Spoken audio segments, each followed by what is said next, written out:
I'm Blair, the creative scene packer, a Foundry VTT module. I'm going to take you through the process of converting a world into a module. Today I'm making use of the world The Sky Isles, which is a free preview of the Amazing Encounters and Places Kickstarter put together by the Worldsmiths. You can find details about it below. The first thing you're going to want to do is open up the Foundry VTT module generator to generate your module that is integrated with Scene Packer. Click on New Module and start filling in the form. It's worthwhile having a read of the various fields, tooltips, and hovering over the question marks to find all the various options that are enabled.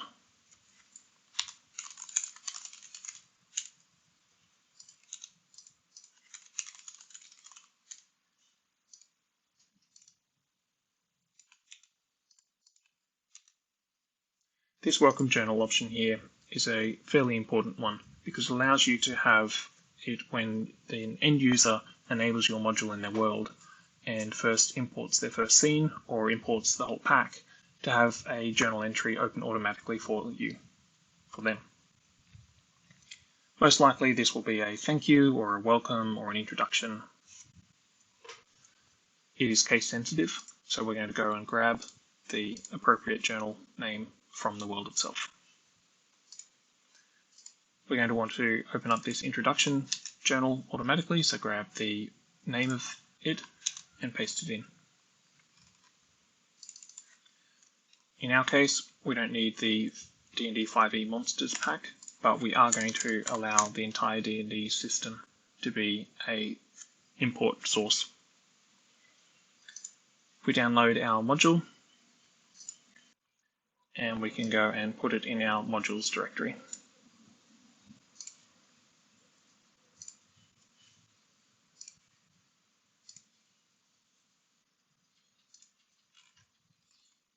We now have the Sky Isles as a module listed in our screen.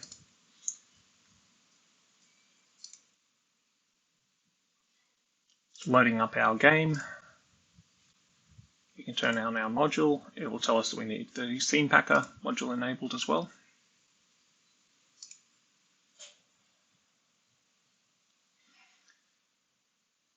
We'll get a warning about libwrapper. We can ignore that, or we can enable the libwrapper module as well. When you first turn on a module that has Scene Packer enabled on it as well, you'll get this quick start dialog which tells you, do you want to import anything? Now in this case the module is empty, so there's nothing to actually do. Eventually though, we will show that this actually has all of the entities in our adventure, and we'll be good. During the process of building a module, I like to run with my console open. That's the F12 key, and I can use that to keep an eye on any warnings or errors that might occur. So the first thing that we want to do is we want to go into settings and we want to enable the Scene Packer context menu. For me, it's already turned on because I've turned this on in the past, but for you, you want to turn that on, hit save. What this enables for us is new items here when we look at scenes. In the Scene Packer, there are a whole bunch of journals that tell you a whole bunch of information. It's worthwhile having a read through it. In our case, we're essentially running through using Scene Packer as content creator. And we're up to packing your scenes. So we've done our Enable Scene Packer context menu. In this case, we've built our scenes as normal. We've got some journal pins.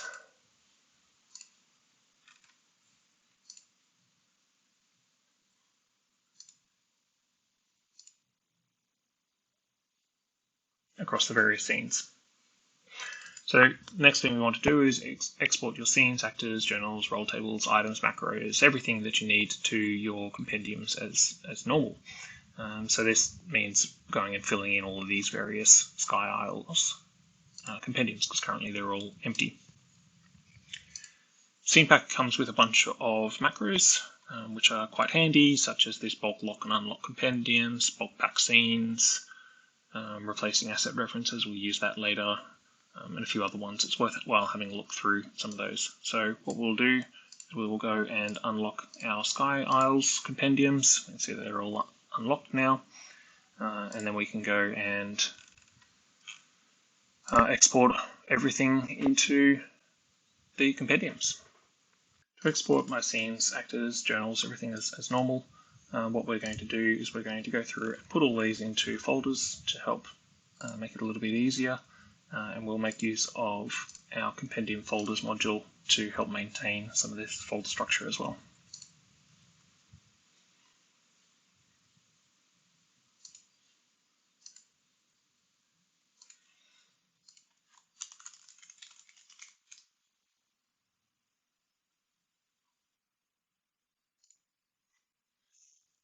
So we'll make ourselves a folder. In this case, we actually care about the order that it is in. So we'll set it to manual, create the folder, and add all of our scenes into our folder. And then we can use Compendium Folders export folder structure to send that to the Sky Isles scene compendium.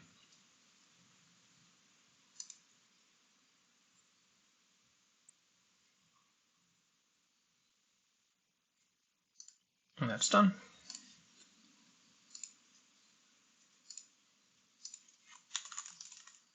We'll do the same thing with actors.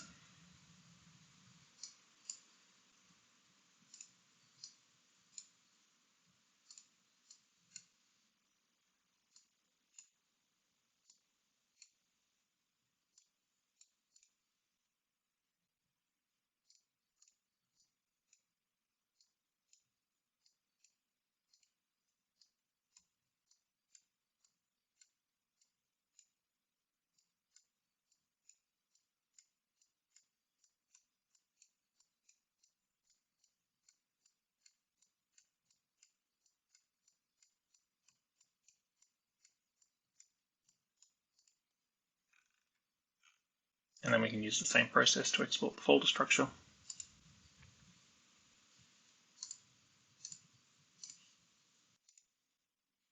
We do the same thing with items, journals, roll tables if we had any, card stacks if we had any, and playlists if we had any.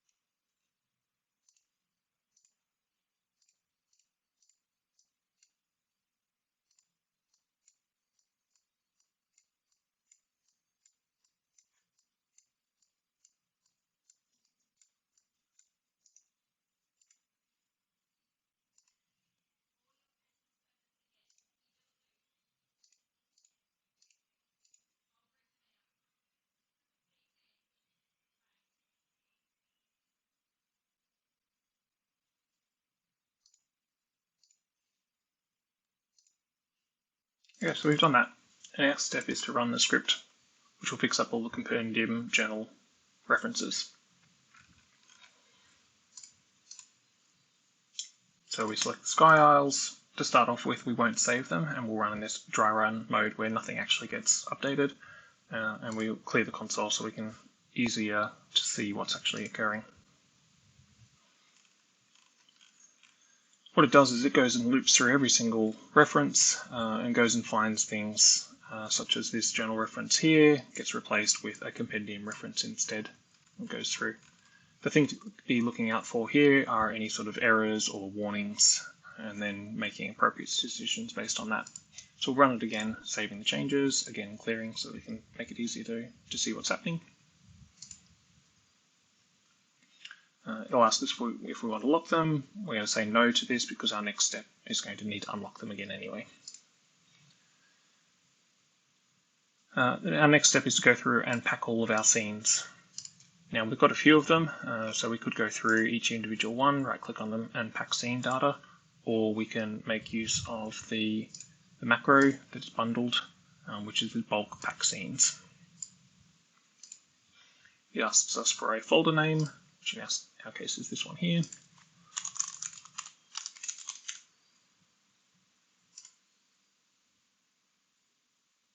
And it goes through and it writes a whole bunch of journals to the scenes in this case. This would also go through and write token information or whatever other information is required in the process of packing these scenes.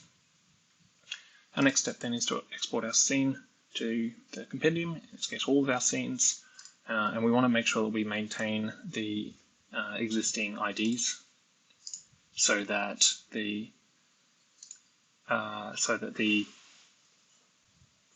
references that we just updated stay the same. So we merge by name in this case.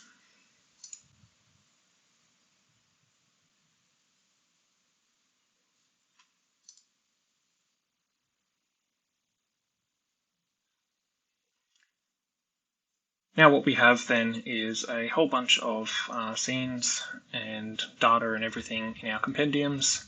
And if we run the asset report on our module, the Sky Isles, we can say that we're going to have these certain modules enabled at the time, which will be the Sky Isles and Scene Packer, but if there are other dependencies that you had for your module, you could tick them as well. It's going to run through the process and tell us that we have a whole lot of dependencies for basically everything. And the reason being is that currently they all reference our worlds. So what we're going to actually have to do is go through and change all of these and then export to the compendium again. Now thankfully there is another macro to help with that. What we will want to do is copy all of our assets from our world into our new module. So we've got, like, in our world, the Sky Isles under scene backgrounds. We're going to be doing an equivalent thing, moving them across. Same with all of our actors.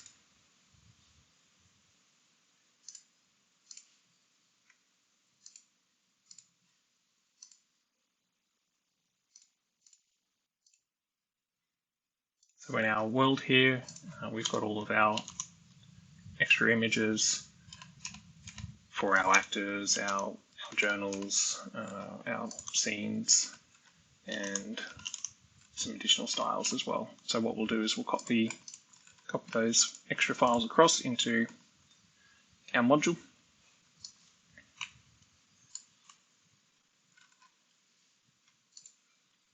And then we can use our bulk replace asset references macro, which is also bundled with Scene Packer, to go and find and replace a whole bunch of things. So we will start with our world Sky Isles. Our module is called Sky Isles as well. So we can run it in a dry run mode. And it will tell us everything that it's doing.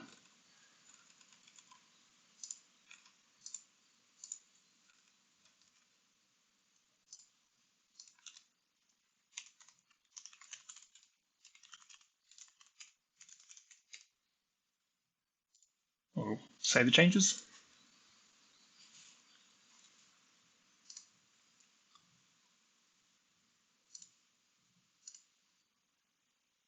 Now all of our thumbnails have been broken. Now this is okay, we can go through and we can regenerate them.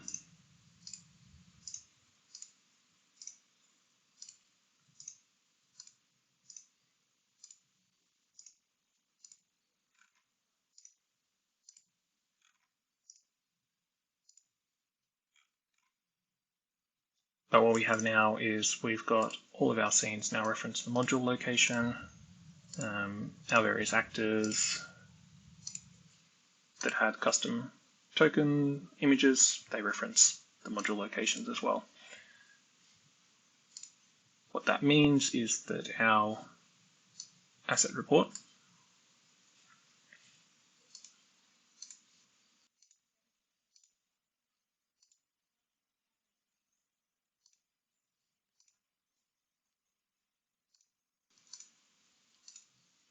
we still have a couple should now not show so any. We can have a look and see what it is about these that has actually prevented it from working properly.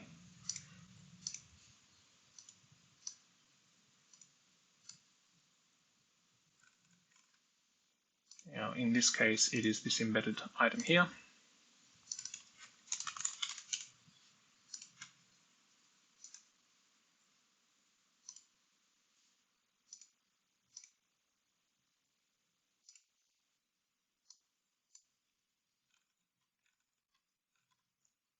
And these ones down the bottom here.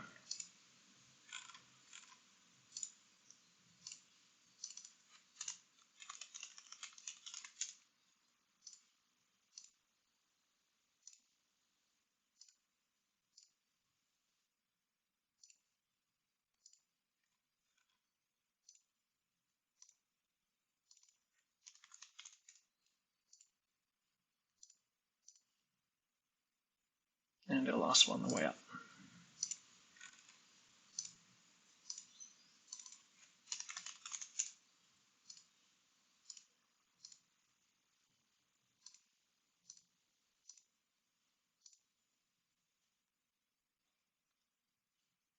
So our world now no longer references anything that is going to break on an external person's machine. So we can go and export everything to the compendiums again, replacing the existing references still.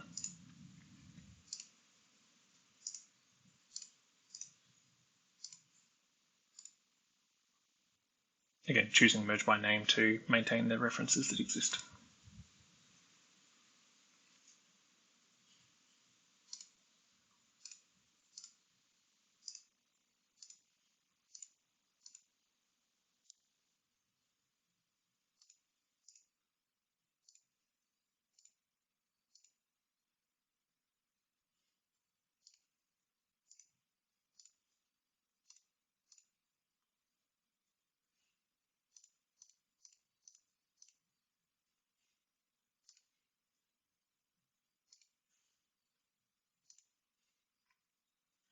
We can run the show asset report on the module now. And we have no 0 out of the 9 have dependencies. We're all good with them. One other thing that we can do is we can run the Relink Compendium journal entries macro again, just to make sure that there is nothing that needs to be changed, and we can see that there actually are a whole lot. Now this is because we ran it last time and updated the compendiums, and then we replaced the compendiums with the world versions. So we need to run it again.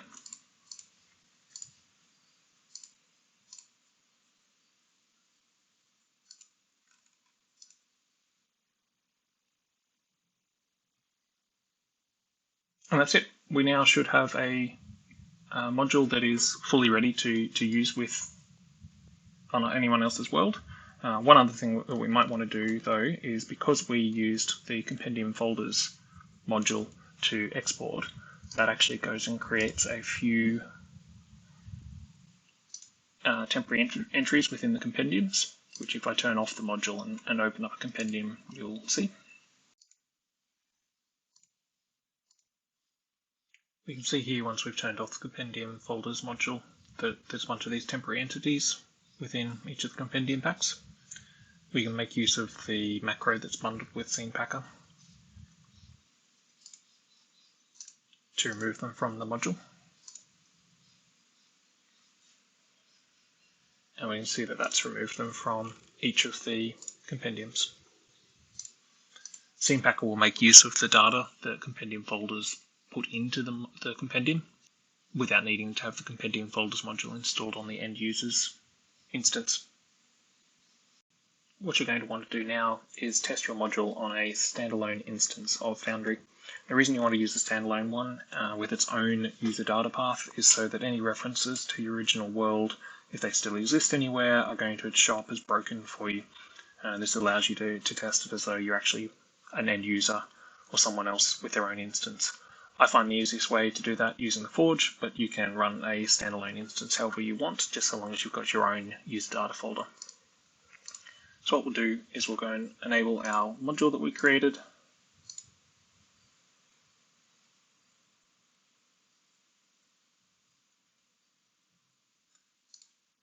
it will pop up showing us that we've got 73 entities in our sky isles. Yes, we're going to import them all. This takes a little while.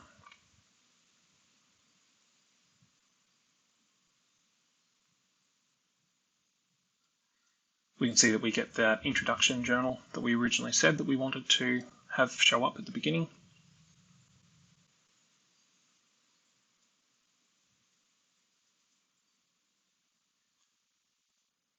And what we're waiting for is the all done.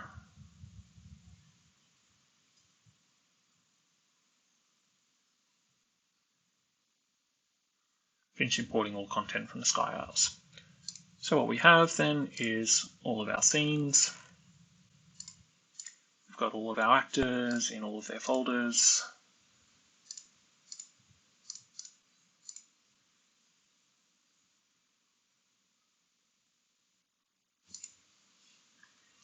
All of our journals all linked together. All of our actors are there. And if we have a look at some of our scenes,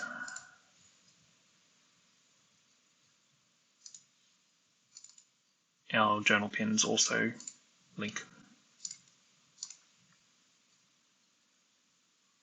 So there you go. That's how we convert a world to a module. And you can, from there you can go and edit your module's manifest JSON file, add whatever extra information you would normally put in there, work out how you're going to host it, what URLs should exist, all of the sort of standard stuff, and then distribute it however you'd like. If you ever have any troubles doing any of the process involving ScenePacker, feel free to jump by the ScenePacker Discord server. The link is down below. Thanks.